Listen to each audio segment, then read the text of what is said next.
With Layer 2 coming soon, we should expect tons of content such as new monsters, new areas, new NPCs, and more.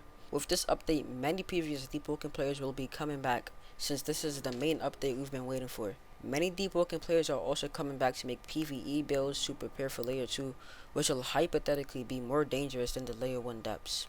With Layer 2, we are also receiving good PvP changes, which is shown on the screen right now. This should drastically change Deepwoken because the PvP is more complex in a way, and Deepwoken has tons of player interaction.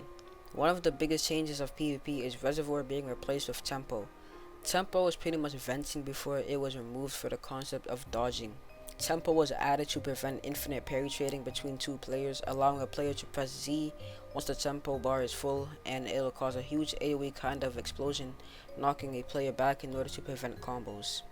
We have seen a few new areas in the Layer 2 depths, and each area we've seen contain a new monster.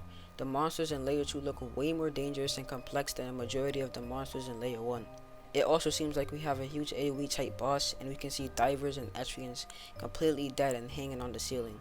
This brings tons of good lore within Layer 2, making it way more menacing than Layer 1 and could possibly prevent people from going to Layer 2 all alone. Layer 2 is also causing players to make heavy builds because just by looking at these monsters, the community knows they need tons of damage output, finally giving heavy the respect it deserves and making it more viable than it already is. With this, Flame Charm builds are most likely going to be really helpful in Layer 2 as it has good damage output, good mobility, and 2 healing moves, and a good challenge for PvE.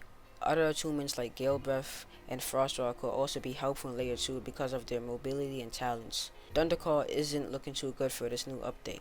The developers are also bringing other changes within Layer 2, like removing luck, which was really annoying to constantly worry about and always interrupted the player's grinding experience.